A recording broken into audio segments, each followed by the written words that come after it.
Welcome to DevOps Chats, the industry-leading podcast for DevOps, digital transformation, cloud native, and cybersecurity. If it's happening on DevOps Chats. Hey, everyone. This is Alan Schimmel. And Mitchell Ashley. And you're listening to DevOps Chats. Yeah, baby. Yep. So, Mitchell, this is the second episode for 2024 in this relaunch of DevOps Chat that we're returning to after all these years. I hope the audience, if you haven't heard our previous episode, it is available on your favorite podcast platforms, whether it's Apple, Spotify, or what have you. By the way, I titled it Origin Story of Security Podcasting. Yeah, it was sort of an origin story. You're right. The front end of it. Yeah, it's a 20-year new thing. And we're still working to get it right. Yeah, we're figuring it out. Hopefully this week's better. We hope you'll enjoy. Sure. For those who are not familiar, DevOps Chats, talks about anything related to DevOps, and it's kind of the companion podcast to DevOps.com, which of course is a flagship site run by us here at TechStrong. I'm Alan Schimmel, CEO of TechStrong, and Mitchell. CTO. Yep, Mitchell, CTO, and head of research. Head of research, GM, research principal analyst. So we feel like we have a good handle on the market and the space, and hopefully you get something out of this. For this week's show, we're going to focus on a couple of things. Mitchell and I are in person together. We're actually up in freezing Boston, where it's like 20 degrees. Balmy 20 degrees. For me. Not for me. And we're up here, meeting with a bunch of clients, sponsors, friends in the industry, and doing a little fact finding. And, it's interesting, Mitch, just in a couple of days, you start seeing sort of trends emerge, right? Yeah, definitely. And, for me, the biggest trend I think that's most relevant to our audience is we're seeing layoffs and budget cuts, everything we've been hearing. Reorganizations. Reorgs. With the start of the new year, people are implementing kind of these new plans. And while the economy in general seems to be strong, all kinds of new jobs being done and unemployment remains low, it's tough times for our friends in the tech space and us. Right? A lot of people attribute it to interest rates still being high. Yeah. Of course, that's hit mostly the startup world. Well, right. It's hitting the VCs. Yeah. And that stuff flows downhill. So it goes from the VCs down to the startups. And so they're cutting. But, an interesting thing, I was talking to a friend of ours, Mitchell, versus a friend of mine. Okay. To get all mobster on you. But, and she was recently laid off. Her whole team was laid off. Mm-hmm. And I said, how did they lay off the whole marketing team? And the kind of the skinny was, well, the marketing team did a great job and they over delivered leads into the funnel. And now they're going to take some time just kind of harvesting those leads before they turn the spigots back on for marketing. So they're saving money by laying off the marketing team. And I'll tell you the truth. I don't claim to be Warren Buffett or some management business whiz, but everything I know tells me you can't time stuff like that. You can't wait till you're out of leads to go higher up and train up and start up your marketing team again. That has to be kind of a balanced approach with a steady stream in there, because otherwise you get the snake who swallowed the rat kind of syndrome, where once that lump is through the snake, now what? So I think it's a mistake, right? Well, I've learned this lesson a couple of times, not in marketing, but the first time was early in my career. It was with EDS, and they decided to stop doing recruiting because they had enough people. Mm-hmm. And this goes into their whole education program. And what they stopped it, and about a month and a half, 2 months into it, they said, "Oh, you know what? Yeah, we're in trouble," because they realized once they stopped it, to start it up isn't turn it back on. No, exactly. It was a year and a half to get it back up to what it was to meet the people requirements. So you think about it. All right. So you're using those leads. By the way, you're using those leads. By the way, the markets keep moving and shifting and what they want and where they're going. So you're losing track of that. Plus, you just don't go out and buy leads, right? Well, I guess you can with we have an option, right? Well, we could announce that. We have Lead Gen Express where you could come in and buy leads. There you go. That wasn't a setup from our demand stuff, but yeah, you can. But normally you can't just they're not falling off trees. You got to go cultivate and develop that and get them into the queue. And, I mean, but even, buying leads, let's say, whether you come through us or you go to an agency or whatever, that's a marketing function, right? Marketing has to make sure what they're getting and why and all of the background on it. It's not as simple as going to your faucet and turning on the water. Mm-hmm. That's the bottom line. Mm-hmm. Exactly. Yeah, it's like waiting for the hot water, but it takes a long time to come. Yeah. And I'll tell you something else. We're going to talk about it a little later and what went on at Dell this week. But I think in a lot of these tech layoffs we're seeing, especially in the startup world and venture-backed companies, the marketing teams are taking the brunt of these budget cuts. Yeah, which is pretty common. Tough times, marketing and HR get hit first. But, I think an interesting thing here, Mitchell, is it's not just about cutting the budget. Yes, it's about cutting the budget, but it's not just about cutting the budget. I think there's also sort of this underlying kind of feeling of, with AI, we're going to be able to accomplish a lot of these marketing functions without the people. Automate it with AI. They're going to automate it with AI, and we need less people to do more with it. And hey, I'm all for AI, and that's making a bet on it. I'm not quite sure if it's there for this particular use case right now. Mm-hmm. Well, it still is an aid, right? It's an aid to doing those functions. I was talking to someone last night at dinner. I said, the problem is AI doesn't know whether it did a good job or not. Right. It writes some stuff. And it might be relevant, it might be accurate, it might not. It might even be what you want. But that's at least how I use it is, help kind of organize some thoughts, get a straw person. You know what? It could help polish something. It could help you start something. Yeah. When you ask it to start and polish, to totally replace the human in the equation, I just don't know if we're there yet. I definitely not. And so, I think there's a little bit of wishful thinking there and rose-tinted glasses. If you're cutting back on staff because you think AI at this point is going to replace them. Yeah. I think you should be looking at AI to make your staff more productive, not to have less of them. Right. But we'll see what happens there. Also on the road trip, Mitchell, though, it was good to see, some old friends. Spoke about upcoming events, KubeCon in Paris, for instance. RSAC, a bunch of stuff. Yeah. Yep. And again, common themes there, reorg and layoffs and stuff like that. It'll be interesting. We're going to be continuing this road trip. We're going to be going to New York and the Valley, San Francisco, Bay Area, Austin, and we'll see if what we're hearing here kind of is, consistent at least across the U.S.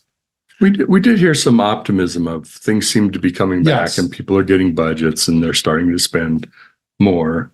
So it wasn't all, but we're in the middle of spending both. More, kind of but journeying through this. Yeah, right? I think what it is, Mitchell, it's the old story about economic uncertainty, right? If we're in an up economy, great. And I've got, big fat budget, great. If I've got budget cuts, but I know what my budget is, I'll prioritize based upon what my budget is. But when you're in limbo and you don't know what your budget's going to be, and you don't know what the mandate and goals are, then you kind of paralysis by analysis. Right. And you can't move until you know what you're doing. So now we're starting to see whatever plans were being made roll out. And so people can function. They may not have enough money to do everything they want. They may not have enough budget, head count and so forth, but they know what they need to do and what they're funded to do. Yeah, exactly. Important. Well, let's turn our attention to some articles. Sure. That are really good that are happening on DevOps.com. One of them I wanted to highlight was this: does using AI assistance lead to lower code quality? There've been a lot of questions about what is, Sure. generated code or assistance from AI by Bill Doerrfeld. And what kind of prompted his article is about GitHub's stats that 92% of developers said they use AI tools, and developers complete tasks 55% quicker using Copilot. A little bit self-serving there, but whatever. And he had some quotes from people saying they anticipate that, you're introducing more code. And if you kind of get into this just passive, I'll just let it do what it's doing, and you don't kind of do that same thing, right? That we're just talking about with writing marketing content. Just accept it blindly and move on. Well, for a small code change, that's not a big deal. When you're asking it to write sections of code or doing things like that, you got to make sure it's good stuff. So again, I think you use AI either to check the code you wrote or to generate code that gets checked by a human. You don't use AI to do both, right? You need that balance. Yeah, the checks and balances in there. Copilot, not autopilot, right? And that's a good way of putting it. But let's be clear. Copilot's been a tremendous success. Absolutely. It's a real help. Yeah. I think one way of looking at it is, you look at like the low code, no code market. It's an exploding market. People using a lot. AI is a great tool in that low code, no code kind of vein. AI is a great tool to teach you to code, to help look at your code. But again, 92% of developers said they're using AI tools. They're not letting AI just write the code. That's not the percentage of work they're doing. Right. Exactly. Yeah. That's it. And that's an important thing. And I think we have to remember that's what AI is. It will get better. It gets better every day. But at this point, I don't think it's autonomous driving. I think it's assisted driving, to your point. Yeah, it's keep you in the lanes. It's parking assist, those kind of things, to use the car analogy. Bill had some good recommendations about. Yeah, why don't we go through some of those? So if you are using AI to generate your code, these are using like a Copilot kind of assistant. These are some of the do's for that. So, use it thoughtfully, don't blindly. Be intentional about how you're using it. And it's not for every task and every code you're going to generate, right? Use it in the, pick your spots for that. And I would augment that and say, it's still learning. We're still learning how to use it too. So just don't throw it at every problem. Do code reviews, security reviews, both with tools and with people. That's still super important. Maybe we need to start to tweak how we do some of those things with Gen AI created, automated, assisted development. I hadn't thought about this one. Avoid redundancy, right? If you're having it write code for you, you may already have a function that does that. That may be the same routine you could turn into a function now that 4 different times you've created the same code. So I imagine there's lots of opportunity. Yeah, sure. For that. And maybe double down or emphasize more measuring and monitoring the quality of what you're doing, because you're changing, right? You're bringing in a new technology that could have a big impact, I don't positive or negative. Set it free and set it and forget it. I think you put it out there, and even though it may pass the sniff test initially, you got to watch what happens in the wild. Yep, absolutely. Life will find a way. Yep, life will find a way. It does survive. Yeah, exactly. Okay, great. Next article we're going to talk about is this: how to get platform engineering just right. Big topic, right? That was DevOps dead. Platform engineering is the new thing. Agile's gone. No, those things are gone, right? No. It's all still part of our ecosystem. But look, platform engineering is a real function. I heard we were at dinner last night, and someone said it I think it was Brad said it in a really succinct way. If we think of DevOps as culture and DevOps tools, right, as DevOps tools, platform engineering has become the DevOps teams, right? We used to have DevOps engineers, but everyone always said there's no such thing as a DevOps engineer. Right. But I think the platform engineer has become, and the platform engineering team has become the new DevOps engineer, if you will, doing that kind of task. So, it's not competitive or replacing. It's, again, part of this whole continuum with Agile and DevOps and SRE and platform engineering. Agreed.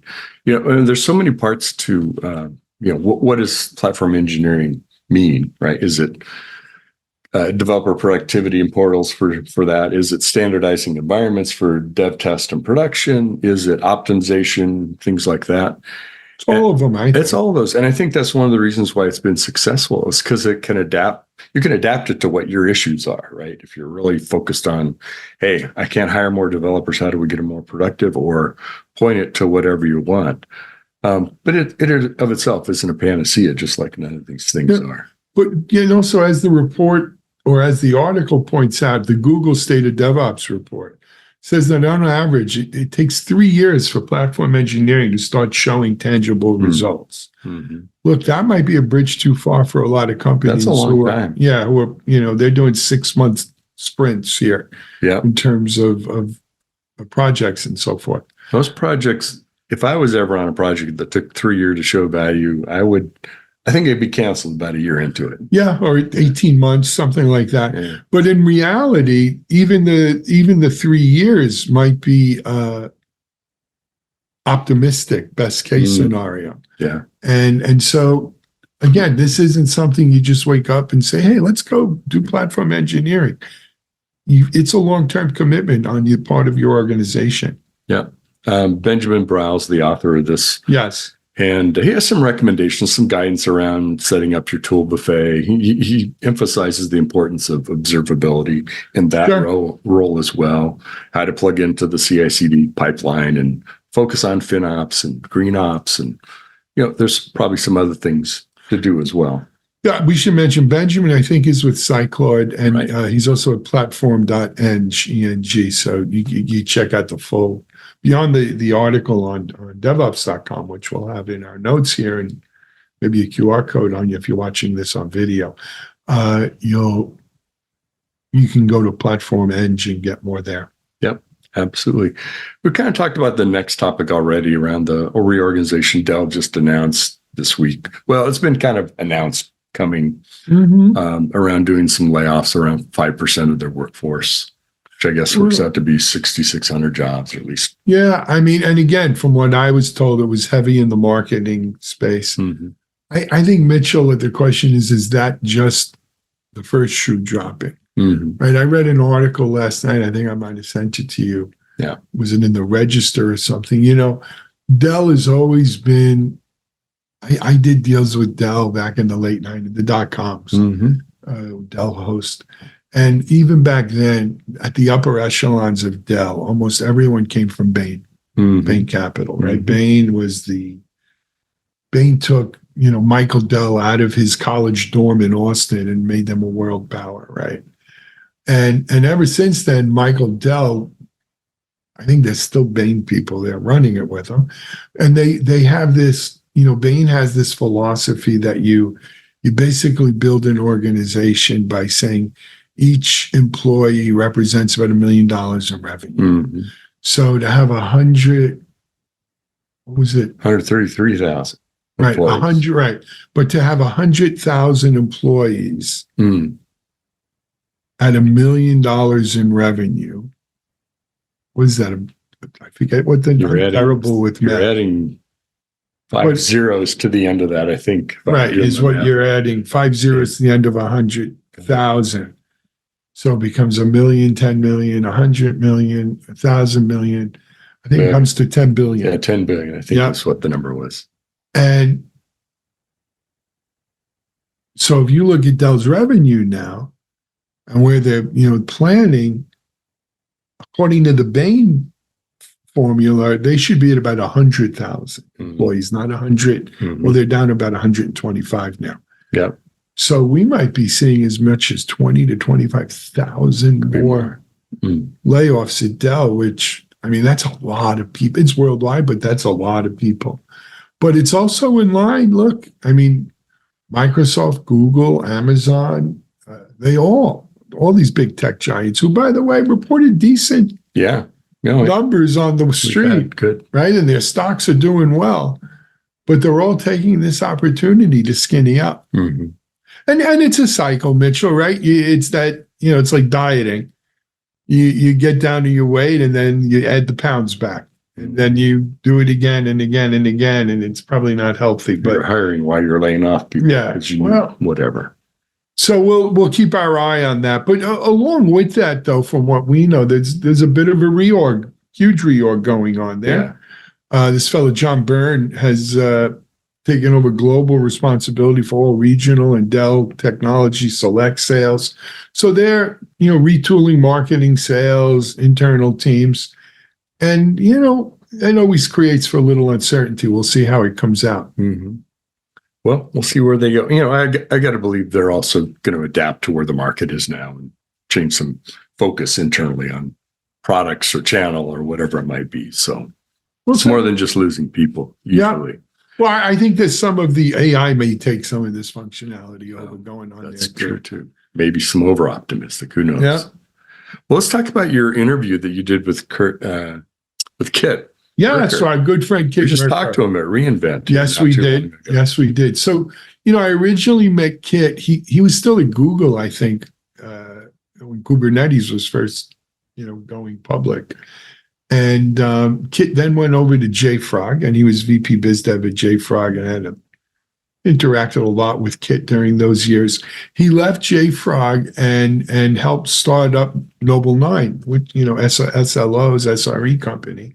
And he was, I forget his title, Chief Commercial Officer or Chief Revenue Officer, Marketing. I mean, Kit was responsible for marketing and sales there.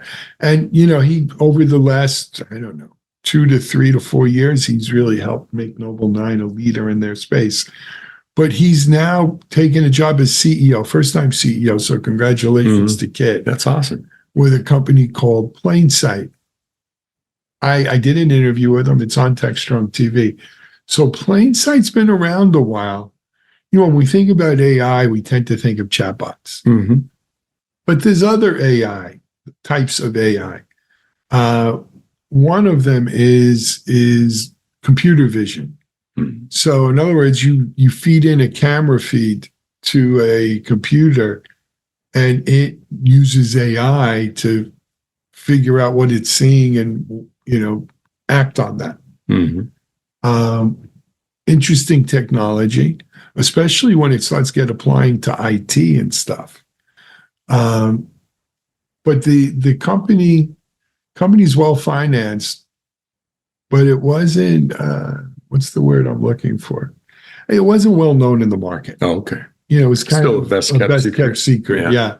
And it's Kit's job now to make he's it a great known. evangelist. Yeah, and he's good. Yeah. He's a great front guy.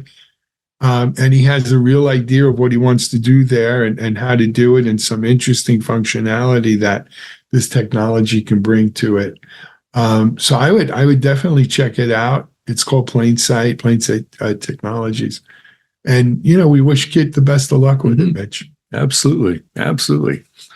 Well, another DevOps chat. Another busy in the DevOps. can. Yeah, another week of busy DevOps. Should mention we're gearing up to head towards, about another month and a couple of weeks. We'll be in Paris for KubeCon. Absolutely. But until then, lots going on. Tune in next week. And look, tune in every day to DevOps.com for the latest and greatest DevOps-related news and information, as well as TechStrong TV.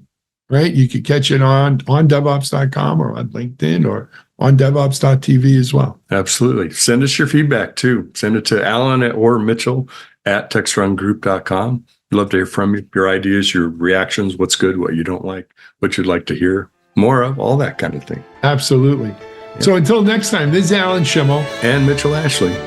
Keep DevOpsing. There you go. We'll see you soon.